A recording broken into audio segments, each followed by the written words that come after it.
नमस्कार, आप देख रहे हैं अटल टीवी। उत्तर प्रदेश के सरकारी स्कूलों में 69,000 शिक्षक भर्ती में आरक्षण से जुड़ा मामला एक बार फिर से सुप्रीम कोर्ट में टल गया। ये मामला सोमवार यानी कि आज सूचीबद्ध होना था, लेकिन तकनीकी कारणों से ये सुनवाई की सूची में शामिल न हो सका और अब सुप्रीम कोर्ट ने अगली सुनवाई की तारीख 12 अगस्त तय की है। आरक्षित वर्ग की ओर से वरिष्ठ अधिवक्ता मनदीप कालरा ने इसे कोर्ट में मेंशन किया, जिसके बाद अगली सुनवाई की तारीख सुनिश्चित हुई। इस प्रकरण की पहली सुनवाई सितंबर 2024 में हुई थी, जिसमें हाई कोर्ट ने 3 महीने में निस्तारण के निर्देश दिए थे, लेकिन अब तक ठोस कार्रवाई न हो पाई।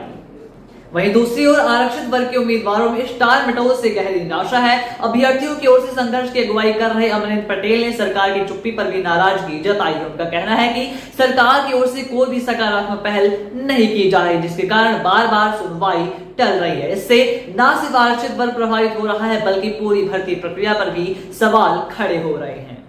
आपको बता दें कि सुनवाई के टलने की वजह से अभ्यर्थियों में आक्रोश और पीड़ा स्पष्ट रूप से दिखाई दे रही है, लेकिन अब सभी की निगाहें 12 अगस्त को होने वाली सुनवाई पर टिकी हुई हैं। इस विषय पर ज्यादा जानकारी देते हुए हमारे खास मेहमान ने अटल टीवी की टीम से क्या कुछ कहा है, आप भी सुनिए।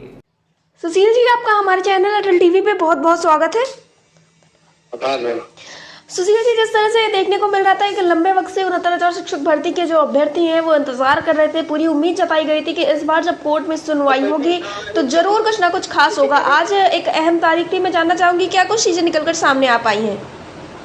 देखिए कि जैसे कि पूर्व निर्धारित समय पर आज 21 अगस्त 2025 को हमारा केस 11 नंबर कोर्ट में लिस्टेड था जी। हम लोगों ने सुबह ही इस केस को मेंशन कराया और जैसे सीरियल आया, अपने जो सीनियर अधिवक्ता रहे, जो भी युवा रहे, उनके सबके साथ उपस्थित होकर के कोर्ट को बताया कि काफी लंबे समय से जो है ये मामला जो है विचाराधीन है, पेंडिंग है, इसको अगलम सुनवाई करके निष्पादित किया जाए। तो कोर्ट ने अपना व्यू देते हुए कहा कि 12 अगस्त को इसकी डेट हम फिक्स करते हैं और उस दिन आप अर्ली मॉर्निंग जो है इसको मतलब सुबह इसे मेंशन करा दीजिएगा और उस दिन इसको सुनेंगे और इसको फाइनल डिस्पोजल उस दिन करेंगे।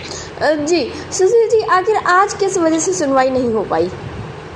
एक्चुअली थी आज इसलिए नहीं सुनवाई हो पाई क्योंकि जो प्रॉपर बेंच थी वो दीपंकर दत्ता साहब और अगस्तीन मसीह साहब की प्रॉपर बेंच चल रही थी। आज जो है कि अनराई करके एक जज साहब है, उनके साथ दीपंकर दत्ता साहब बैठे थे, तो ये प्रॉपर बेंच थी नहीं, ये टेम्परेरी बेंच रही। अगर आज ये लोग हेयरिंग कर लेते तो केस पार्ट हर्ड हो जाता, तो कभी जब स्पेशल बेंच बनती तब इस केस का नंबर आता, क्योंकि जब प्रॉपर बेंच में इतना लंबा समय लग रहा है और अगर कहीं स्पेशल बेंच की नौबत आ जाती तो काफी समय लगता, इसलिए सुनवाई नहीं हुई। और ये हमारे आज सुनवाई ना होना ये पीड़ित अभ्यर्थियों के लिए फायदेमंद रहा, क्योंकि भविष्य में ना मालूम कब इसकी स्पेशल बेंच बनती।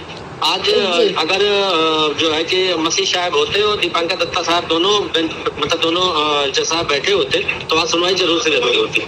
जी, यानी कि इतिहास में पहली बार सुशील जी ऐसा हो रहा है कि 69,000 शिक्षक भर्ती के अभ्यर्थियों के लिए अच्छी चीज हुई है क्योंकि सुनवाई नहीं हुई है।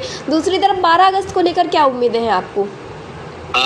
उम्मीद पूरी है कि 12 अगस्त को ये केस फाइनल हो जाएगा और आरक्षण पीड़ित अभ्यर्थियों के जो एक लंबा समय बीत रहा है, करीब 1 साल बीतने को है, उस दिन इनको जो है कि अदालत से उनको राहत मिलेगी और उनके पक्ष में फैसला होगा और वो जीतेंगे। और उम्मीद है कि आने वाले समय में वो लोग प्राथमिक विद्यालय में अपना जो है सेवा देंगे। जी सुशील जी, अटल टीवी से जुड़ने के लिए धन्यवाद।